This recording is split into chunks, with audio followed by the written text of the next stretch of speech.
बाबू, आज कितना शॉपिंग करेंगे? क्या क्या खरीदना है? अरे बाबू, 2 दिन बाद हमारी सगाई है ना, तो मैं तुम्हारे लिए सबसे महंगी वाली सोने की हार खरीदूंगा। सच में, तुम्हारे लिए कुछ भी।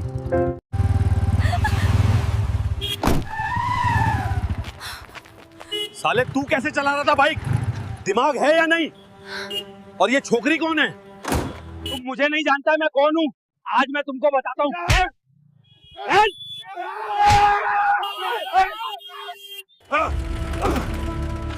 तुम्हारी हिम्मत कैसे हुई मेरे मंगेतर को हाथ लगाने की? आज मैं तुम्हें तुम्हारी हद याद दिलाती हूँ। मैडम, मुझे माफ कर दीजिए, मैं आपको पहचान नहीं पाया। प्लीज मैडम, मुझे माफ कर दीजिए। हाँ, लो लो जल्दी लिखो। सर, ये केस अर्जेंट है। अरे कोई उसे पकड़ो जल्दी। रुको बेटा, वीडियो को पूरा जरूर देखना, तभी तुमको पूरी कहानी समझ में आएगी। आखिर वो औरत कौन थी जिसके सामने एक सख्त इंस्पेक्टर घुटनों पर बैठ गया और गिड़गिड़ाकर माफी मांगने लगा? आखिर ऐसी क्या सच्चाई थी उस लड़की में जिसने पूरी पुलिस फोर्स को हिलाकर रख दिया? वीडियो को लास्ट तक देखना और वीडियो को लाइक करके चैनल को सब्सक्राइब जरूर कर देना। तो चलो चलते हैं कहानी की तरफ। दोपहर का वक्त था जिसमें हवा को चीरती हुई एक भारी भरकम चमचमाती हुई काली रॉयल एनफील्ड बुलेट भागी जा रही थी। बाइक चला रहा था आर्यन मिश्रा, जो पेशे से आर्किटेक्ट था लेकिन दिल से किसी हीरो से कम नहीं था। चौड़े कंधे, आंखों में शरारत और चेहरे पर एक ऐसी मुस्कान जिसे देखकर किसी का भी दिन बन जाए। उसके पीछे बैठी थी एसपी काजल मिश्रा, लेकिन आज वह एसपी नहीं थी। आज उसने अपनी खाकी वर्दी को खूंटी पर टांग दिया था। आज वह बस काजल थी। उसने एक हल्की पीच रंग की कुर्ती पहन रखी थी। उसने अपने हाथ आर्यन के कंधों पर नहीं बल्कि उसकी कमर में कसकर डाल रखे थे और अपना सिर हल्का सा उसकी पीठ पर टिका दिया था। आंखें बंद थीं और चेहरे पर एक सुकून भरी मुस्कान थी। आर्यन ने बाइक चलाते हुए थोड़ा जोर से कहा, ओए मैडम, आंखें बंद करके क्या किसी मुजरिम का सपना देख रही हो? काजल ने आंखें खोले बिना ही उसकी पीठ पर हल्का सा मुक्का मारा। चुप करो, मुजरिम तो तुम हो, आर्यन ने नाटक करते हुए कहा। मैंने क्या किया? काजल ने उसकी पीठ पर अपनी ठुड्डी टिकाते हुए कहा। दिल चुराया है और क्या? ओ हो, ये हुई ना बात। आर्यन खिलखिलाकर हंस पड़ा। तो बताओ, इस मुजरिम को क्या सजा मिलेगी मैडम एसपी? काजल ने सोचते हुए कहा। सजाए मौत नहीं, वह कम है। तुम्हें मिलेगी उम्र कैद मेरी जिंदगी की जेल में। हाँ, कबूल है जज साहिबा, खुशी खुशी कबूल है। वैसे यह जेल 2 दिन बाद शुरू हो रही है ना? काजल मुस्कुरा दी। हाँ, 2 दिन, सिर्फ 2 दिन। 2 दिन बाद उसकी और आर्यन की सगाई थी, उसकी जिंदगी के सबसे खूबसूरत दिन। घर का हाल तो पूछो ही मत। ऐसा लग रहा था जैसे घर में कोई शादी महोत्सव चल रहा हो। दूर दूर की चाचियां, मामियां, बुआ सबने डेरा डाल रखा था। सुबह से रात तक हल्दी मेहंदी, गाने बजाने और यह लाना है वो लाना है कि बातें होती रहती। माँ तो जैसे हवा में उड़ रही थी। काजल को पिछले 1 महीने से एक बड़े रैकेट के पीछे भागते भागते सांस लेने की फुर्सत नहीं मिली थी और आज उसने जबरदस्ती 2 दिन की छुट्टी ली थी। अभी घर से निकलते वक्त भी माँ ने उसे 100 हिदायतें दी थीं। और सुन, शॉपिंग करने जा रहे हो ठीक है, पर अंधेरा होने से पहले घर आ जाना। तुझे पता है ना, सगाई से पहले लड़की को ज्यादा बाहर नहीं निकलना चाहिए, नजर लग जाती है। काजल को इन बातों पर हंसी आती थी। नजर लगेगी एसपी काजल मिश्रा को। उसने सोचा था जिसके नाम से शहर के गुंडों को नजर लग जाती है, लेकिन वह मां से बहस नहीं कर सकती थी। वह तो बस इस घर के किचकिच से कुछ देर के लिए आजाद होना चाहती थी। आर्यन के साथ सिर्फ वो और आर्यन। वैसे आर्यन ने उसे उसकी सोच से बाहर निकाला। घर पर जो तमाशा चल रहा है, मेरा मतलब है जश्न, उसे छोड़कर भागने का आइडिया किसका था? काजल ने शान से कहा। मेरा? क्यों, तुम्हें अपनी होने वाली बीबी का हुक्म मानना पसंद नहीं आया? आर्यन ने शरारत से कहा। अरे बहुत पसंद आया। वैसे भी मुझे पता है तुम शॉपिंग के बहाने निकली हो। असली मकसद तो मेरे साथ बाइक पर घूमना था, है ना? हो सकता है। अच्छा, एक बात सीरियसली बताओ, सगाई के बाद तुम ऐसी ही सख्त रहोगी या थोड़ा नरम पड़ोगी? मतलब मेरे दोस्त पूछ रहे थे कि भाई, तेरी बीवी तो एसपी है, घर में भी परेड कराएगी क्या? काजल को जोर से हंसी आई। तो तुमने क्या कहा? मैंने कहा भाई, परेड तो रोज होती है प्यार की। काजल मुस्कुराई। बहुत चालू हो, लेकिन हाँ, अपने दोस्तों से कह देना कि होशियार रहें। और तुम भी कान खोलकर सुन लो मिस्टर आर्यन मिश्रा, अगर सगाई के बाद तुमने गीला तौलिया बिस्तर पर फेंका, ओहो तो, आर्यन ने हंसते हुए पूछा तो। काजल ने मजाक में कहा, तो उसी तौलिए से तुम्हारा गला घोंट दूंगी। आर्यन ने डरने का नाटक किया। बाप रे, सीधा मर्डर, कोई एफआईआर नहीं, कोई गिरफ्तारी नहीं। काजल ने कहा, होने वाले पति के लिए इतना तो कर ही सकती हूं, सीधा सजा। हाँ, आर्यन की हंसी पूरी सड़क पर गूंज गई। मान गया मैडम, तुम घर में भी एसपी ही रहोगी। वैसे एक बात कहूं, कहो, मुझे तुम ऐसी ही पसंद हो, बिल्कुल तूफान की तरह। काजल ने उसकी कमर में अपनी पकड़ और मजबूत कर ली। तो मतलब मैं तुम्हारी जिंदगी का तूफान हूं? बिल्कुल, आर्यन ने कहा, और मैं वो खुशनसीब इंसान हूं जिसे इस तूफान से प्यार हो गया है। काजल कुछ नहीं बोली, उसने बस अपना सिर उसकी पीठ पर और गहरे से टिका दिया। ये आदमी, यह उसे जानता था, यह उसे समझता था, यह उसकी वर्दी के पीछे की काजल से प्यार करता था। और क्या चाहिए था उसे? मॉल तक जाने वाला रास्ता जैसे जैसे करीब आ रहा था, सड़क पर भीड़ और शोर दोनों बढ़ता जा रहा था। गाड़ियों के हॉर्न, लोगों की आवाजें। वो लोग शहर के सबसे बड़े मॉल की तरफ जा रहे थे। बस पहुंचने वाले हैं, आर्यन ने कहा। वैसे अंगूठी तो माँ और तुम्हारी माँ ने मिलकर पसंद कर ही ली है। तुम्हें कुछ और लेना है? कोई ड्रेस देख लेंगे, काजल ने कहा। मुझे शॉपिंग से ज्यादा बस ये अच्छा लग रहा है कि मैं तुम्हारे साथ हूं। आर्यन ने बाइक का हैंडल घुमाते हुए कहा, मॉल वॉल छोड़ो, कहीं लॉन्ग ड्राइव पर निकल जाए, समंदर किनारे। अरे नहीं माँ, मार डालेगी। कहाँ है, जल्दी आने को, नजर लग जाएगी। हाँ हाँ, तुम्हें नजर लगेगी। अच्छा ठीक है, चलो जल्दी से शॉपिंग खत्म करते हैं, फिर घर लौटते हुए तुम्हारी फेवरेट वाली आइसक्रीम खाएंगे। डील डबल डील, काजल ने कहा। वह दोनों हंस रहे थे। उन्हें नहीं पता था कि अगले ही पल उनकी यह हंसी, यह सुकून सब गायब होने वाला था, क्योंकि तूफान तो अब आने वाला था। मॉल के एंट्रेंस से ठीक पहले सड़क के किनारे, जहां शाम होने से पहले अक्सर गरीब गुरबा लोग अपनी छोटी मोटी दुकानें, ठेले लगाकर खड़े हो जाते थे, वहां आज कुछ ज्यादा ही हलचल थी, भीड़ जमा थी। आर्यन ने बाइक धीमी करते हुए कहा, क्या हो गया वहां? काजल ने, जो अब तक आर्यन की पीठ में छुपी हुई थी, सिर उठाकर सामने देखा, और जो देखा उसे देखते ही उसके चेहरे की वह सुकून भरी मुस्कान, वो चुलबुलापन, सब एक पल में जम गया। सामने 4-5 पुलिसकर्मी थे, वही खाकी वर्दी, वही हाथ में डंडे, और वह सब मिलकर एक गरीब बुजुर्ग ठेले वाले को घसीट रहे थे। वह बेचारा 60 से 65 साल की उम्र रही होगी, फटे पुराने मैले से कपड़े, कमजोर सा शरीर, जो शायद 2 वक्त की रोटी के लिए दिन भर ठेला खींच खींच कर और घिस गया था। उसके ठेले पर कुछ सब्जियां थीं, टमाटर, आलू, प्याज, जो अब जमीन पर बिखर रही थीं। पुलिस वाले उसके ठेले को जबरदस्ती उठाकर एक बड़ी सी सरकारी वैन में पटक रहे थे, और वह बुजुर्ग, वह रो रहा था, हाथ जोड़कर उन पुलिस वालों के पैर पकड़ने की कोशिश कर रहा था। साहब रहम करो, मत करो ऐसा। उसकी आवाज भीड़ के शोर में दब रही थी। साहब, ये ठेला मेरी रोजी रोटी है, बाल बच्चे भूखे मर जाएंगे।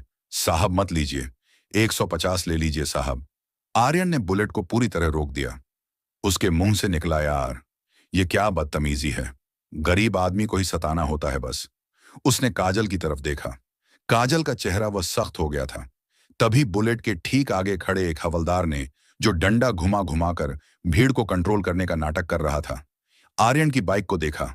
वो अकड़ कर बोला, ए छोकरा, दिखता नहीं, आगे सायरन वाली गाड़ी खड़ी है, क्या तमाशा देख रहा है? चल पीछे हट, गाड़ी पीछे ले। आर्यन कुछ बोलता, इससे पहले ही उस हवलदार ने शायद अपना रौब जमाने के लिए अपना डंडा उठाया और बुलेट के अगले हिस्से पर, फ्रंट मडगार्ड पर जोर से मारा। आर्यन का पारा चढ़ गया। वह गुस्से में बोला, अरे ये क्या तरीका है, ध्यान से मारो, ये सरकारी गाड़ी नहीं है जो मुफ्त में मिली है, खरीदी है। हवलदार को यह बात चुभ गई। ओहो, जुबान लड़ाता है। वह आर्यन की तरफ बढ़ा, अभी बताता हूं किसकी गाड़ी है, चल कागज निकाल। कागज क्यों निकालूं, मैंने सिग्नल तोड़ा है क्या? आर्यन भी अड़ गया। पीछे से काजल की आवाज आई, आर्यन शांत। वो धीरे से बुलेट से उतरी, बिल्कुल शांत। उसने अपना पीच रंग का दुपट्टा कंधे पर ठीक किया। वह उस हवलदार की तरफ बढ़ी। आप लोग ये क्या कर रहे हैं? हवलदार ने उसे ऊपर से नीचे तक घूरा और सोचा, खूबसूरत लड़की है, अच्छे कपड़े पहने हैं, लगता है किसी अमीर बाप की बेटी है जो गरीबों के लिए हमदर्दी दिखाने आई है। उसने तुनक कर कहा, मैडम आप अपने काम से काम रखो, यहाँ रोज का तमाशा है। ये लोग यहाँ ठेला लगाकर पूरा रास्ता जाम कर देते हैं। चलो हटो यहाँ से, अपना काम करने दो। काजल ने एक ठंडी निगाह उस हवलदार पर डाली। अभी तक उसने अपनी पहचान नहीं बताई थी, वह बस एक आम नागरिक की तरह बात कर रही थी। काजल ने कहा, रास्ता तो आप लोगों ने रोका है और वह बुजुर्ग आदमी आपसे भीख मांग रहा है। आप उसका ठेला ले जाने के बजाय उसका चालान काट सकते थे। उसका सामान, उसकी रोजी रोटी को ऐसे सड़क पर फेंकने की क्या जरूरत थी? हवलदार हंसा। ओहो, तो मैडम आज हमें कानून सिखाएंगी। वाह, वो बाकी पुलिस वालों की तरफ देखकर हंसा। अरे सुनो रे, आज हमें मैडम से कानून का पाठ पढ़ना है। बाकी सब भी हंसने लगे। काजल चुप रही, उसका चेहरा भाव शून्य था। देखो मैडम, हवलदार अब थोड़ा गुस्से में बोला, ज्यादा लेक्चर मत दो, निकलो यहां से, वरना सरकारी काम में बाधा डालने के जुर्म में तुम पर भी केस लगा दूंगा। उसने बिना मुड़े कहा, आर्यन तुम बाइक साइड में लगाओ। आर्यन अभी बाइक सीधी कर ही रहा था कि तभी वैन में से जो अब तक यह तमाशा देख रहा था वो बाहर आया। इंस्पेक्टर सिंह, 40 से 45 साल की उम्र। उसने आते ही अपनी भारी कर्कश आवाज में कहा, क्या हो गया रामपाल, किससे बहस हो रही है? हवलदार ने चापलूसी से कहा, एक छोकरी से साहब, ये मैडम है, पता नहीं कौन है, हमें हमारा काम सिखा रही है, कह रही हैं कि हम गलत कर रहे हैं। इंस्पेक्टर सिंह ने काजल को देखा, ज्यादा ही सुंदर है और जुबान भी तेज है। फिर उसकी नजर आर्यन पर पड़ी जो अभी बुलेट पर बैठा था और यह सब गुस्से से देख रहा था। इंस्पेक्टर को लगा यह कोई अमीर बॉयफ्रेंड गर्लफ्रेंड है जो शाम को घूमने निकले हैं और हीरो बनने की कोशिश कर रहे हैं। इंस्पेक्टर सिंह ने आर्यन की तरफ देखकर कहा, क्या तमाशा लगा रखा है, दिखता नहीं यहां काम चल रहा है? चल निकल यहां से, भगा अपनी यह फटफटी। आर्यन को गुस्सा तो बहुत आ रहा था, लेकिन काजल के वहां होने से वह चुप था। वो बस बाइक को स्टार्ट करके वहां से हटना चाहता था। वह जानता था कि अगर काजल ने अभी अपना कार्ड दिखा दिया तो इन सब की नौकरी खतरे में पड़ जाएगी। वह शायद यही नहीं चाहती थी। वह बस बाइक स्टार्ट करने ही वाला था। तभी इंस्पेक्टर सिंह ने शायद अपना रौब जमाने के लिए या शायद दिन भर की फ्रस्ट्रेशन निकालने के लिए वो किया जो उसकी जिंदगी की सबसे बड़ी गलती बनने वाली थी। वो आगे बढ़ा और बिना कुछ सोचे बिना एक पल रुके आर्यन की चमचमाती प्यारी बुलेट पर जोर की लात मारी। लात बाइक के फ्यूल टैंक पर लगी थी। लात इतनी जोरदार थी कि आर्यन अपना बैलेंस खो बैठा। बाइक समेत वह सड़क पर गिर पड़ा। उसे घुटने और कोहनी पर जोर की चोट आई। सब कुछ एक पल में हो गया। काजल की आंखें फटी रह गईं। वह जम गई थी। आर्यन, वो चीखी। वो एसपी नहीं थी उस पल। वो एक लड़की थी जिसका मंगेतर, जिसका प्यार उसकी आंखों के सामने सड़क पर गिरा पड़ा था। आर्यन को घुटने पर लगी चोट से ज्यादा दिल पर चोट लगी थी। ये बेइज्जती थी, सरेआम। वो गुस्से में उठा। वो झटके से उठा और सीधा इंस्पेक्टर सिंह से भिड़ गया।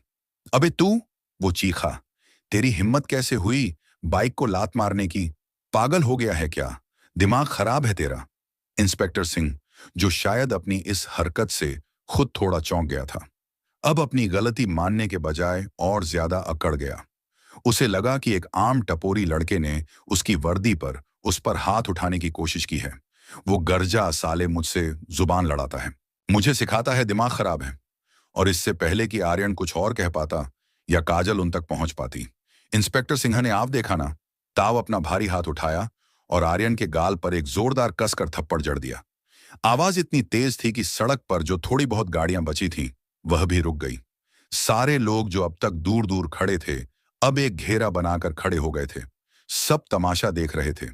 आर्यन अपना गाल पकड़े खड़ा था। उसे यकीन नहीं हो रहा था। उसे एक पुलिस वाले ने बिना किसी वजह के बीच सड़क पर थप्पड़ मार दिया था। काजल की आंखों में गुस्सा नहीं, आग उतर आई थी। एक ठंडी आग, लेकिन वह अब भी चुप थी। वह मूर्ति की तरह खड़ी थी। उसकी ट्रेनिंग, उसकी सालों की ट्रेनिंग उसे रोक रही थी। वह देखना चाहती थी। वह देखना चाहती थी कि यह लोग इस खाकी वर्दी की आड़ में कितनी हद पार कर सकते हैं। वह देखना चाहती थी कि कानून के रखवाले खुद कानून की कितनी धज्जियां उड़ा सकते हैं। आर्यन ने गुस्से में अपना गाल सहलाया। तुम पुलिस वाले नहीं, गुंडे हो, गुंडे, वो चीखा। तुमने मुझे मारा, मैं तुम्हारी शिकायत करूंगा, मैं तुम्हें छोड़ूंगा नहीं। शिकायत? हाँ, इंस्पेक्टर जहरीली हंसी हंसा। तू मेरी शिकायत करेगा? साले पहले यहां से जिंदा निकल जा, वही बड़ी बात है। उसे मजा आ रहा था। भीड़ के सामने एक अमीरजादे को बेइज्जत करने में उसे शायद एक अलग तरह का सुकून मिल रहा था। ज्यादा जुबान मत चला। उसने आर्यन को जोर से धक्का दिया। धक्का लगने से आर्यन का बैलेंस फिर बिगड़ा। वह खुद को संभालने की कोशिश कर रहा था और इसी कोशिश में उसका हाथ गलती से खुद को बचाने के लिए उठा और इंस्पेक्टर के सीने पर उसकी वर्दी पर लग गया। बस फिर क्या था, इंस्पेक्टर को तो जैसे ब्रह्मास्त्र मिल गया हो। मार दिया, मार दिया। वह जोर जोर से चीखने लगा। इसने पुलिस वाले पर हाथ उठाया। ऑन ड्यूटी पकड़ो साले को। बाकी पुलिस वाले जो अब तक सिर्फ मजाक उड़ा रहे थे, अपने साहब का इशारा पाते ही भूखे भेड़ियों की तरह झपट पड़े। 2-3 हवलदार आर्यन पर टूट पड़े। हमें सिखाएगा कानून? चल, पुलिस वाले पर हाथ उठाता है, तेरी इतनी हिम्मत। वो आर्यन को घसीटने लगे, मारते हुए घसीटते हुए उसे जीप की तरफ ले जाने लगे। छोड़ो मुझे, आर्यन चीख रहा था। मैंने कुछ नहीं किया, छोड़ो। भीड़ में से कोई कुछ नहीं बोला। सब डर के मारे या शायद तमाशे के मजे लेते हुए चुपचाप खड़े थे। बुजुर्ग ठेले वाला एक कोने में खड़ा कांप रहा था। उसे लग रहा था ये सब उसकी वजह से हो रहा था। काजल अब और नहीं रुकी। हद जिसे वह हद कहती थी वह पार हो चुकी थी। पानी सिर से गुजर चुका था। यह सिर्फ कानून का मजाक नहीं था, यह उसके प्यार की बेइज्जती थी। इंसाफ का तमाशा बन चुका था। जिस पल उन हवलदारों ने आर्यन का कॉलर पकड़कर उसे घसीटा, काजल के अंदर का सन्नाटा टूट गया। उसने पर्स नहीं खोला, उसने फोन नहीं निकाला।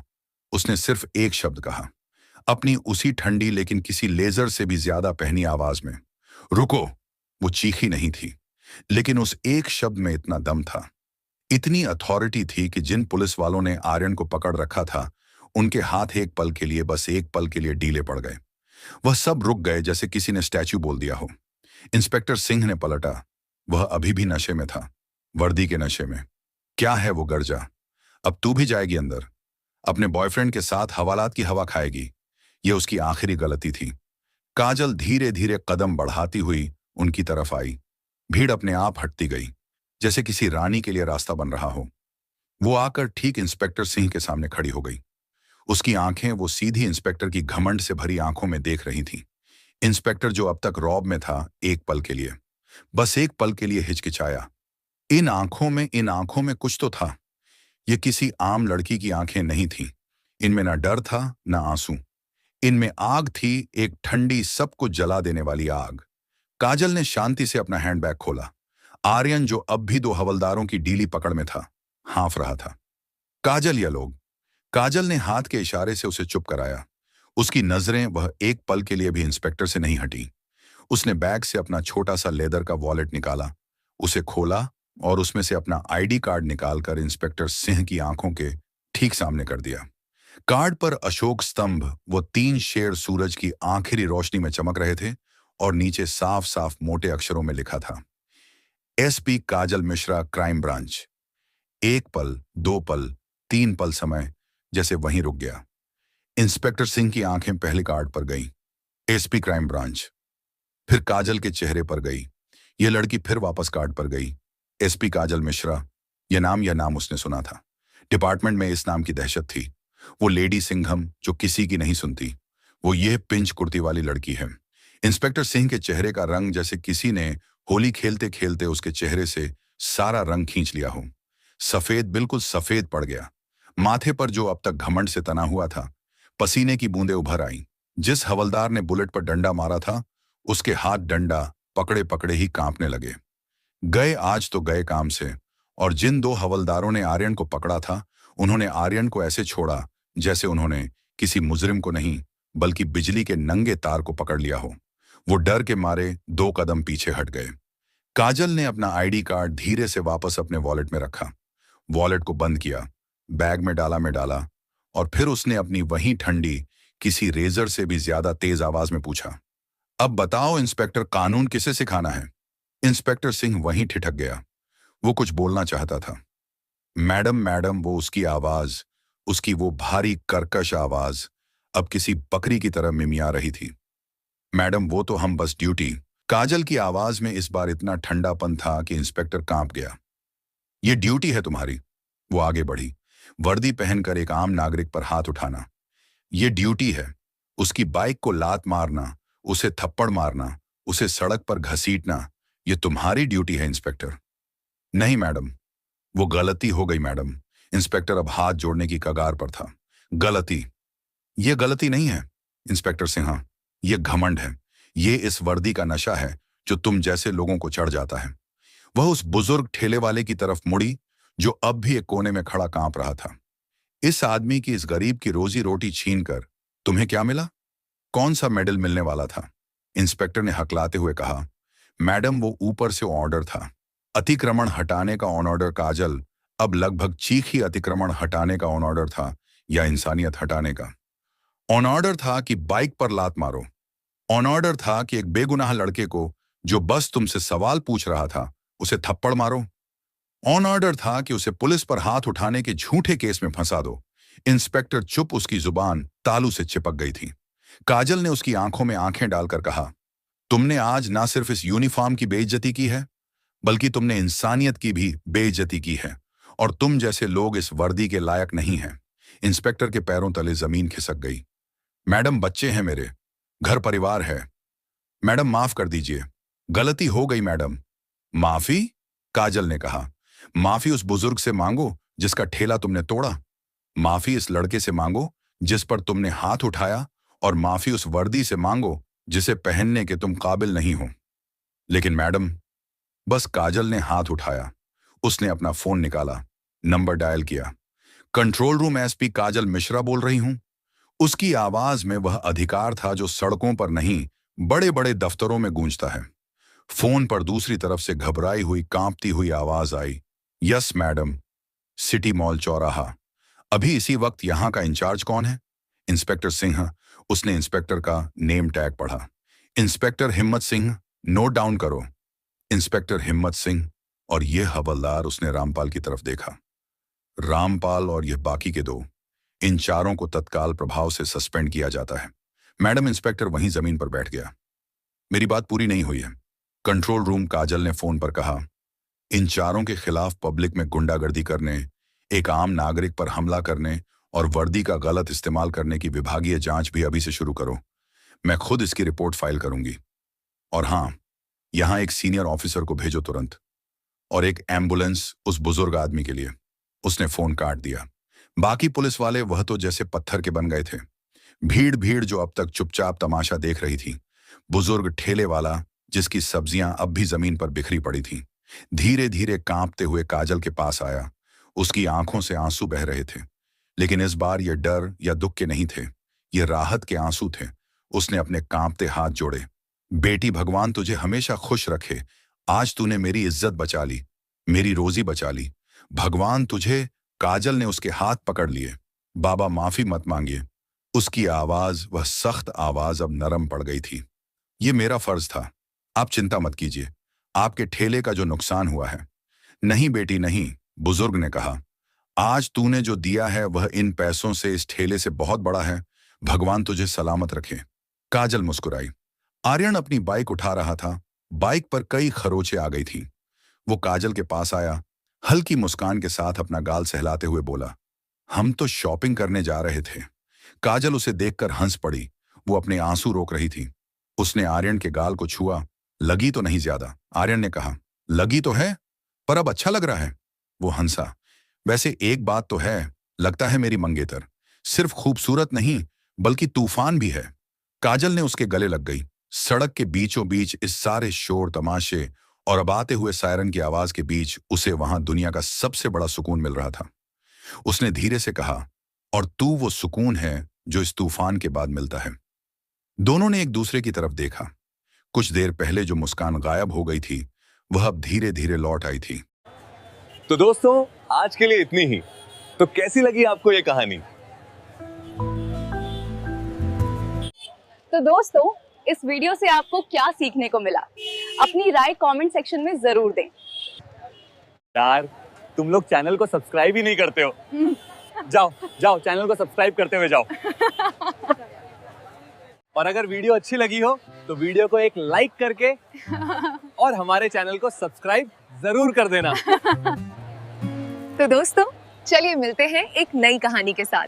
तब तक के लिए धन्यवाद।